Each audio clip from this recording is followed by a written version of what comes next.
नमस्कार। फिरोज़ गांधी कॉलेज हिंदी विभाग द्वारा संचालित ऑनलाइन कक्षाओं में आपका स्वागत है। मैं हूं डॉक्टर संतोष पांडे। ये क्लास बीए थर्ड सेमेस्टर के उन विद्यार्थियों के लिए रिकॉर्ड की जा रही है जिन विद्यार्थियों ने को करिकुलर सब्जेक्ट के अंतर्गत हिंदी भाषा, लिपि और निबंध लेखन विषय का चयन किया है। इससे संबंधित मैंने अपनी पिछली क्लास में जिस टॉपिक को लिया था वो टॉपिक था उत्तर प्रदेश की प्रमुख बोलियां, उनका व्याकरणिक एवं साहित्यिक परिचय या स्वरूप। इसके अंतर्गत मैंने अपनी पहली क्लास में अवधी भाषा के बारे में बात की थी या अवधी बोली के बारे में बात की थी। अवधी बोली के व्याकरणिक स्वरूप तक हमने उस क्लास में बात कर ली थी।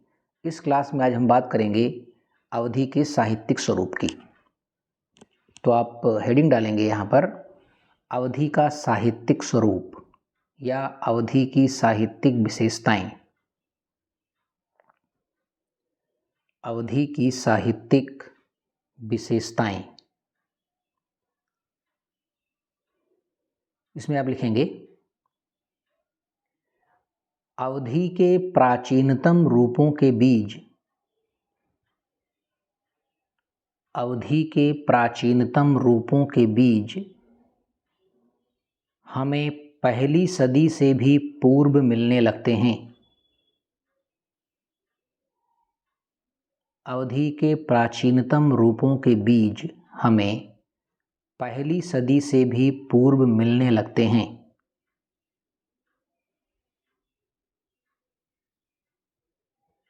अवधी के विकास को 3 कालों में विभक्त किया जा सकता है। अवधी के विकास को 3 कालों में विभक्त किया जा सकता है। पहला, प्रारंभ से 1400 ईस्वी तक, प्रारंभ से 1400 ईस्वी तक। दूसरा, 1400 से 1700 ईस्वी तक। तीसरा, 1700 ईस्वी से अब तक। पहला, प्रारंभ से 1400 ईस्वी तक। दूसरा, 1400 से 1700 ईस्वी तक। और तीसरा, 1700 ईस्वी से अब तक। अब आप इसमें एक हेडिंग डालेंगे प्रारंभ से 1400 ईस्वी तक। प्रारंभ से 1400 ईस्वी तक, इसकी एक हेडिंग डालेंगे और इसमें कुछ पॉइंट हम लोग लिखेंगे। चलिए लिखिए पहली बात, 1400 ईस्वी तक अवधि का निर्माण काल या आदिकाल माना जा सकता है। 1400 ईस्वी तक अवधि का निर्माण काल या आदिकाल माना जा सकता है। इस उल्लेख्य काल में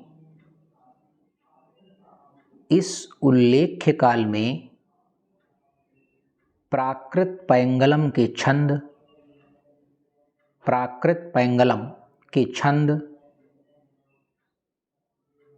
राउरवेल, ये सब ग्रंथ के नाम हैं। प्राकृत पैंगलम के छंद, राउरवेल, उक्ति व्यक्ति प्रकरण एवं कीर्तिलता। प्राकृत पैंगलम के छंद, राउरवेल, उक्ति व्यक्ति प्रकरण एवं कीर्तिलता का जो भाषा रूप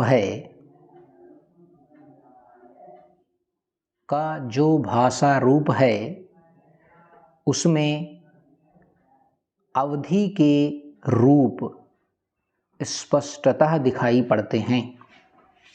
उसमें अवधि के रूप स्पष्टतः दिखाई पड़ते हैं। अगली हेडिंग डालेंगे आप 1400 से 1700 ईस्वी तक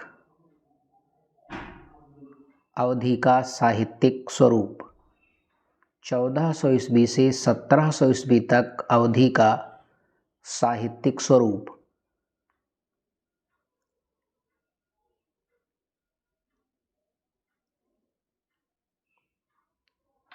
इस काल को मध्यकाल के नाम से भी जाना जाता है। इस काल को मध्यकाल के भी नाम से जाना जाता है।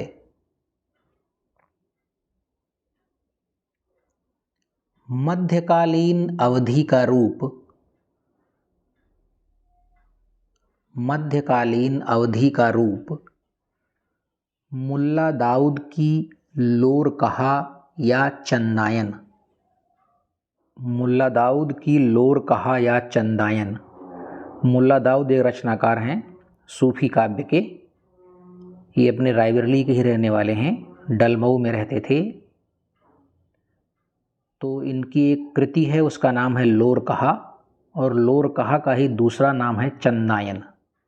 तो वही बात यहाँ पर की जा रही है कि मध्यकालीन अवधि का रूप मुल्ला दाऊद की लोरकहा या चंदायन लालचदास के हरिचरित, लालचदास के हरिचरित, सूरजदास के राम जन्म, सूरजदास के राम जन्म, ईश्वरदास की सत्यवती कथा, यानी यहाँ पर हम उन ग्रंथों का नाम ले रहे हैं जिन ग्रंथों में मध्यकाल में अवधि के स्वरूप पाया जाता है। अवधि भाषा के अंतर्गत जो साहित्य मध्यकाल में लिखा गया उनके हम लोग यहाँ पर नाम ले रहे हैं। ईश्वरदास की सत्यवती कथा तथा भारत मिलाप और अंगद पैज, ईश्वरदास की 3 रचनाएं हैं, सत्यवती कथा, भरत मिलाप और अंगद पैज।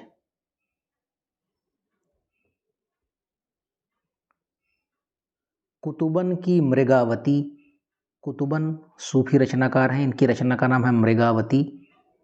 कुतुबन की मृगावती, जायसी का सर्वप्रसिद्ध ग्रंथ पद्मावत,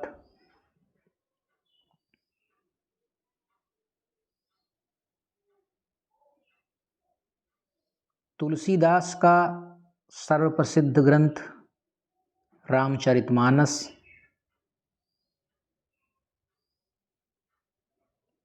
के अतिरिक्त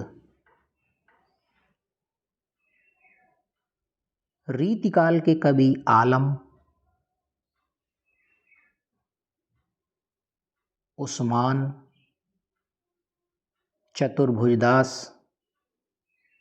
लालदास एवं नारायण दास आदि की रचनाओं में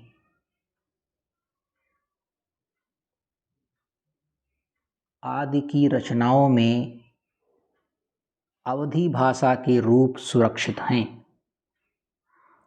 अवधी भाषा के रूप सुरक्षित हैं।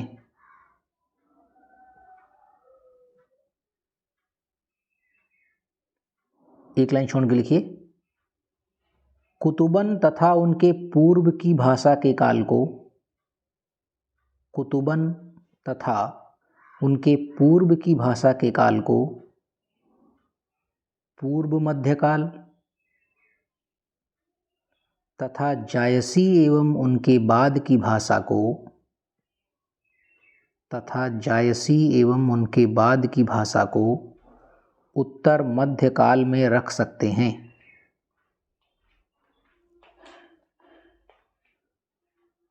कुतुबन एवं जायसी की रचनाओं में कहने को तो लगभग 30 वर्ष का अंतर है। कुतुबन एवं जायसी की रचनाओं में कहने को तो लगभग 30 वर्ष का अंतर है, किंतु उनकी भाषा स्पष्टतः 2 स्तरों की है, किंतु उनकी भाषा स्पष्टतः 2 स्तरों की है।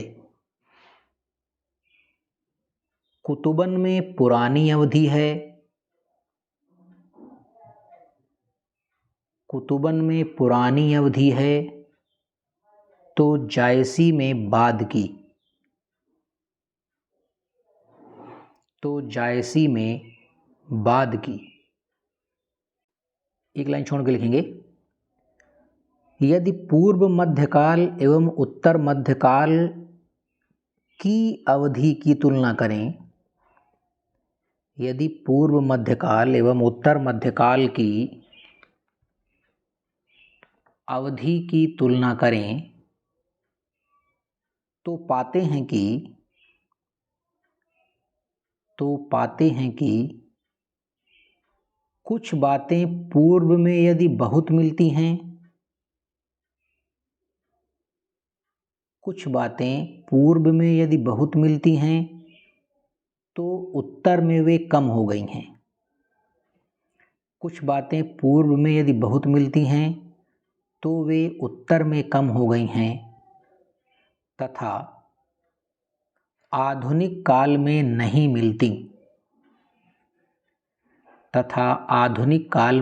मिलती, या समाप्त प्राय हैं। आधुनिक काल में नहीं मिलती या समाप्त प्राय हैं। मतलब ये हुआ इसका, जो हम इसमें बात कर रहे हैं कि अवधी भाषा की बात की जाए तो जो अभी कुतुबन और जायसी की बात की गई कि जो कुतुबन की अवधि है उसके बाद की अवधि जो जायसी की है उनमें दोनों में थोड़ा अंतर है। तो वही बात यहाँ पर बताई जा रही है कि पूर्व मध्यकाल और उत्तर मध्यकाल की अवधि की अगर तुलना करेंगे तो आप क्या देखेंगे कि अवधि की कुछ ऐसी बातें, अवधी भाषा के कुछ ऐसे चरित्र या कुछ ऐसी विशेषताएं जो पूर्व मध्यकाल में थीं लेकिन उत्तर मध्यकाल में वे काफ़ी कम हो गईं, और आधुनिक काल तो आते आते वे लगभग समाप्त ही हो गईं, या तो बहुत कम मिलती हैं या लगभग समाप्त हो गईं। चलिए अगली हेडिंग डालेंगे और अंतिम हेडिंग होगी 1700 ईस्वी के बाद की अवधि का साहित्यिक स्वरूप। 1700 ईस्वी के बाद की अवधि का साहित्यिक स्वरूप।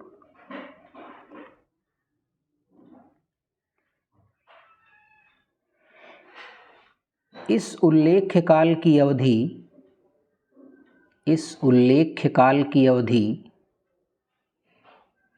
क्षेमकरण के कृष्ण चरितामृत,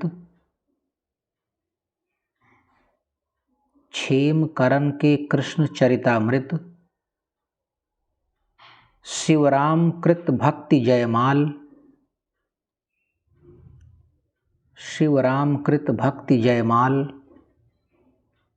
कासिम शाहकृत हंस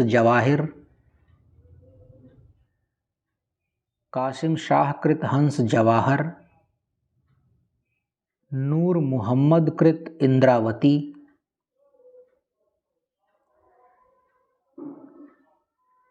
शेख निसार कृत यूसुफ जुलेखा,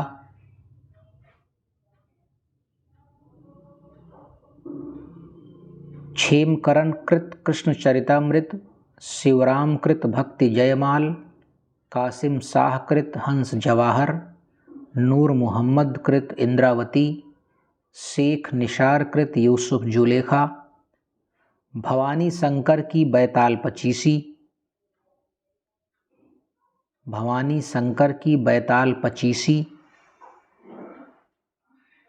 अली शाह की प्रेम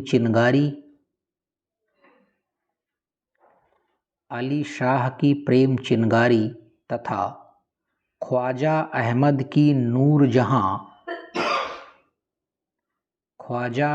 की नूरजहां आदि कई पुस्तकों में सुरक्षित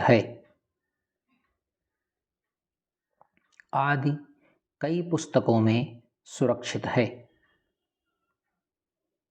एक लाइन छोड़ के लिखेंगे,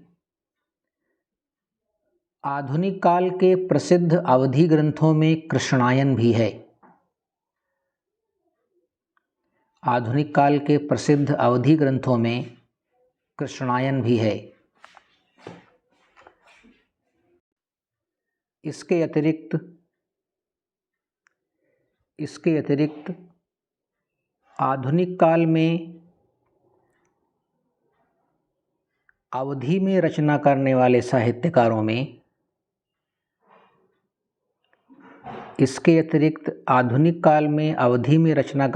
साहित्यकारों में बलभद्र प्रसाद दीक्षित,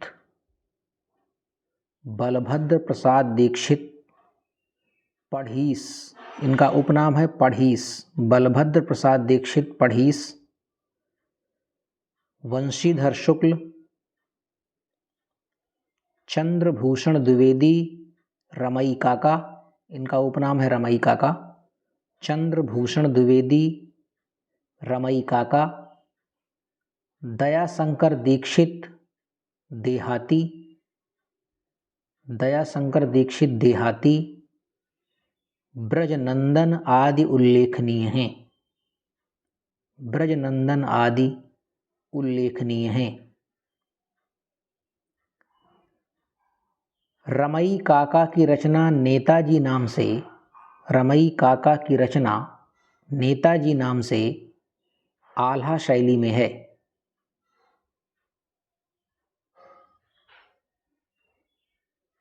आल्हा शैली में है। इनकी अवधी भाषा में खड़ी बोली और बैसवाड़ी अवधी का प्रयोग है। इनकी अवधी भाषा में खड़ी बोली और बैसवाड़ी अवधी का प्रयोग है।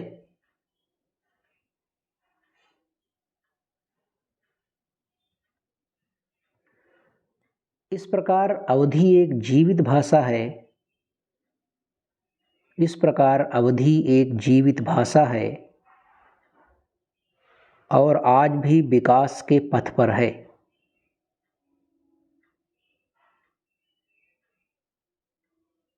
यदि अवधी के पूरे विकास पर ध्यान दें तो,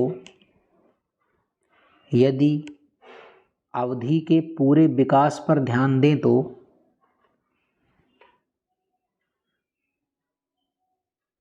यह स्पष्ट होता है कि मध्यकाल में इसमें अरबी फारसी के शब्द आए, तो आधुनिक काल में अंग्रेजी के शब्द, मध्यकाल में अरबी फारसी के शब्द आए तो आधुनिक काल में अंग्रेजी के शब्द।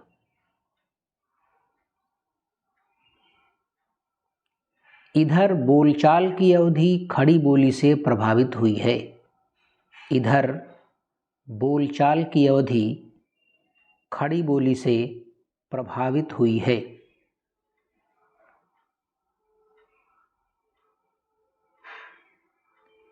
लोक साहित्य और भाषा विज्ञान के अध्ययन की दृष्टि से, लोक साहित्य और भाषा विज्ञान के अध्ययन की दृष्टि से अवधि का महत्व आज भी बना हुआ है।